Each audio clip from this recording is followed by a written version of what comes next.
The Mets pitching continues to struggle. Kodai Senga tries to get that turned around tonight. 3-2 coming.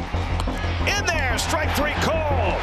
An even dozen for Kodai Senga. On May 17th, Mets starting pitcher Kodai Senga struck out a career-high 12 batters against the best team in baseball, the Tampa Bay Rays. 3 of these strikeouts were on Senga's forkball, a pitch that's only been thrown by 3 pitchers in the StatCast era. Given its rarity, it makes sense why batters have a tough time even making contact with it. Among every pitch that's been thrown in at least 50 plate appearances in 2023, Senga's forkball has one of the league's highest whiff rates and strikeout rates. In part due to his ghost forkball, Senga had plenty of hype surrounding his arrival to MLB. But there was someone else who attained an even larger amount of hype due to a singular pitch: Daisuke Matsuzaka, a Japanese pitcher who was marketed as a future superstar due to his own mythical pitch, the gyroball. However, in contrast with Senga's forkball, the mystique of Matsuzaka's gyroball did more harm than good. Now, I want to thank Pristine Auction for sponsoring today's video. Pristine Auction is the most trusted sports memorabilia and collectibles auction site out there. Auctions start at just $1, and thousands of listings are ending daily. In fact, a signed Travis Kelce jersey recently sold for just $110. Deals like this are happening all the time, and you can find just about any player you could want. They also have a marketplace, iOS, and Android app, so you can win items no matter where you are. Plus, every item on pristineauction.com comes with a certificate of authenticity from the industry's most reputable authenticators. But wait, there's more, because Pristine Auction has supplied me with a giveaway for all of you. When you register on pristineauction.com using my code STORM, you have a chance to win a pair of game-used cleats worn and signed by Carlos Correa. In addition to this giveaway, you get $10 off your first purchase. All you have to do is click the link in the description and sign up to pristineauction.com using the code STORM. Thank you, Pristine Auction, for sponsoring today's video.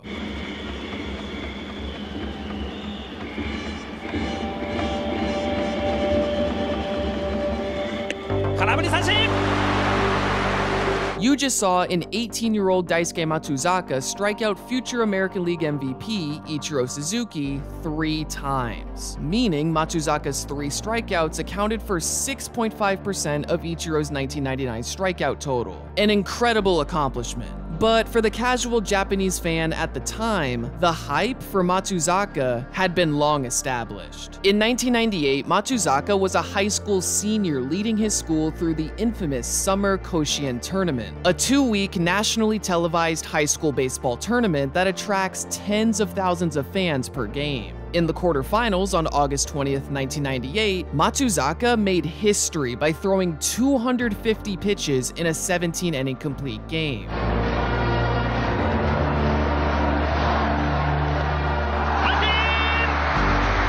After the final out, he couldn't even celebrate as he already used every bit of energy he had. If you didn't know, Japanese pitching culture doesn't regulate pitch counts like in the US, with Matsuzaka himself saying he had been trained to throw many pitches. This is why 2 days later in the tournament final, he pitched a complete game once again. However, this wasn't a normal complete game. It was a no-hitter, the cherry on top of a legendary tournament performance. As an 18-year-old pitcher with the ability to throw over 90 miles per hour and make hitters swing and miss 17 innings into a start, Matsuzaka was set to be a sought-after talent in the NPB draft. Now, the first round of the NPB draft is a bit different. It's basically a lottery where all 12 teams choose a player, and if multiple teams choose the same player, there's a draw where only one team earns that player's draft rights. In the 1998 draft, 3 teams were set to compete for Matsuzaka, although there were interested teams elsewhere too, specifically the Arizona Diamondbacks and Colorado Rockies, who both offered him signing bonuses worth around $3 million.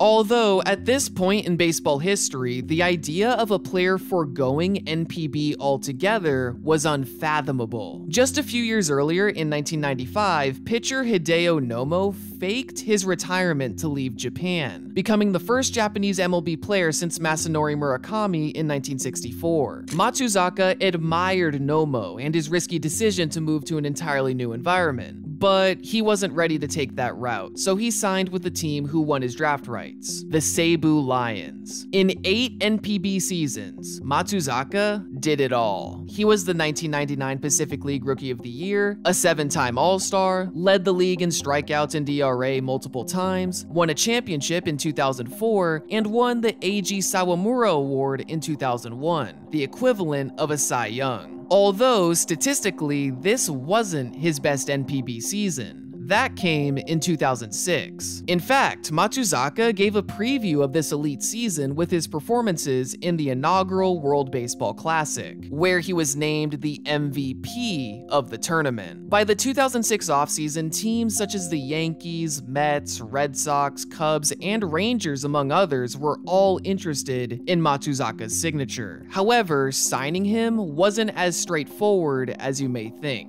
Following the departures of Hideo Nomo, Hideki Arabu, and Alfonso Soriano, NPB wanted a way to receive compensation for their departing players. So the posting system was created, which says that a player needs 9 years of service time to enter international free agency. Otherwise, they are posted by their NPB team with a release fee. However, the difference between 2006 and today is that now anyone can bid on a posted player. In 2006, the release fee was determined in a 4-day-long silent auction, and the winning team got exclusive 30-day negotiating rights with the player. At the time, the largest release fee ever paid was for Ichiro Suzuki at just over $13 million.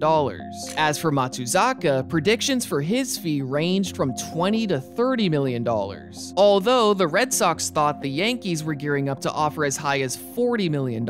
So it came as an absolute shock when the Red Sox got Matsuzaka's exclusive negotiating rights for $51.1 million. The Mets and Yankees, who finished second and third in the auction, didn't even surpass $40 million. There were rumors that this bid was simply to block the Yankees from getting the chance to sign Matsuzaka, but 1 month later, the Red Sox signed him to a 6-year, $52 million deal, which meant this team had committed over $100 million for a player who hadn't thrown a single MLB pitch. To put this into perspective, former Cy Young winner Barry Zito signed a 7-year, $126 million deal a couple weeks after Matsuzaka. Clearly, the Red Sox viewed this signing as more than just adding a pitcher to the rotation. They envisioned an entirely new market of eyeballs to their product and all the untapped revenue that comes with it. Also, this signing represented something more for the American audience too, due to the mystique of a pitch Matsuzaka reportedly used, the gyroball. Odd delivery, strange spin. Baseball players can't figure out what this is. A devastating pitch, possibly on the verge of a major league debut,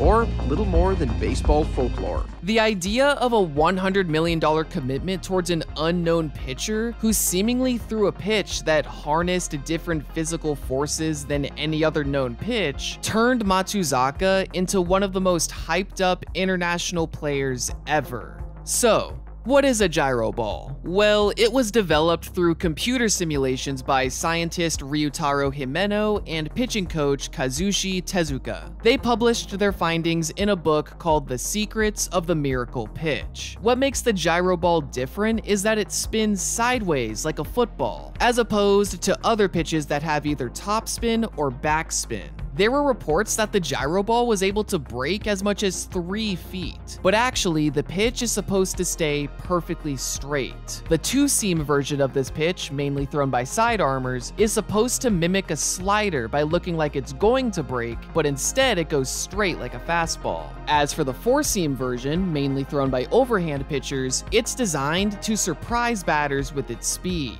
Due to the ball spinning sideways, the amount of resistance is cut down compared to the regular fastball. So not only does it not experience the same slowdown, it looks like it's moving faster than it actually is. Overall, the purpose of the gyroball is to mess with the hitter's timing by deceiving them by using sideways spin. However, some of the claims surrounding this pitch were completely hyperbolic. All the grainy, low-quality videos claiming to capture Matsuzaka throwing a miracle pitch was most likely just his slider. Plus, Matsuzaka was never clear on whether he actually threw the pitch. He said he knew about the pitch and had thrown it in-game, but not very often. And sometimes he did it accidentally. That doesn't sound like a pitch that regularly features in his arsenal. Also, according to research by people at Baseball Prospectus and the Society for American Baseball Research using PitchFX data from Matsuzaka's 2007 rookie season, there was limited evidence to suggest he threw a gyroball at all. Although, considering how his debut went,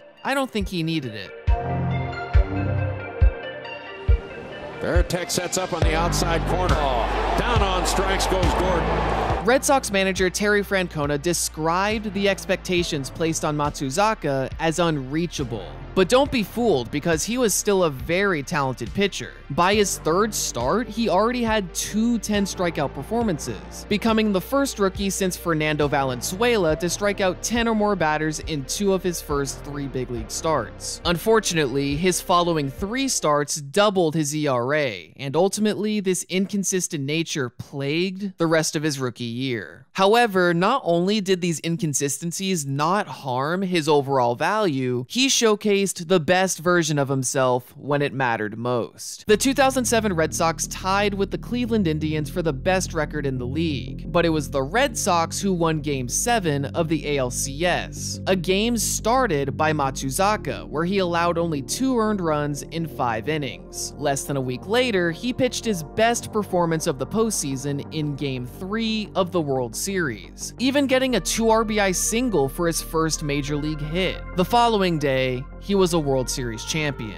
In the span of a year, Matsuzaka not only won the WBC and was named the tournament MVP, he pitched in every round of the MLB playoffs and won a championship as a rookie. Settling into an entirely new environment isn't easy, with Matsuzaka having to adapt to an entirely new culture, being away from family and friends, using different baseballs, and pitching in a 5-man rotation, just to name a few examples. But, according to catcher Jason Veritek, everyone was happy Matsuzaka was on the team, and with the first-year adjustments now behind him, Veritek believed we were going to see a different Daisuke Matsuzaka moving forward. Well, he wasn't wrong. In 2008, Matsuzaka had an ERA under 3 and ERA plus 60% above the league average of 100. However, there were some underlying issues. Despite having the league's best hits per 9 and a great strikeouts per 9, the only player who walked more batters than Matsuzaka on a 9-inning basis was Barry Zito. So, even though his ERA improved, his WHIP indicated he was allowing the same number of base runners as in 2007. At some point, his luck was set to run out. But this didn't happen in the 2009 WBC, a tournament where not only Japan won again, but Matsuzaka once again was the tournament MVP. The vast number of accomplishments he had in this short span, and frankly his entire career, was incredibly impressive. But as they say, all good things must come to an end. Unfortunately for Matsuzaka, this happened earlier than expected. In 2009, he pitched just 12 games, and the performances were a complete 180 from 2008. 2 seasons later, in 2011, Matsuzaka underwent Tommy John surgery, and his career was never the same. Once his contract ended after the 2012 season, he spent a couple unmemorable years with the Mets. Then, after the 2014 season, he moved back to Japan and pitched until his retirement in 2021. While he didn't turn into the MLB superstar he was projected to be, Matsuzaka created a long-term legacy filled with numerous awards and accomplishments. Unfortunately, his career is forever linked to the falsehoods and hyperbole of the gyroball. But the level of hype behind his MLB debut is something very few players experience. And for a short time, he not only lived up to the hype, but performed when it mattered most for both club and country. That right there is a successful career. I hope you guys enjoyed the video. Leave a like if you did, and subscribe for more content just like this. Thanks for watching.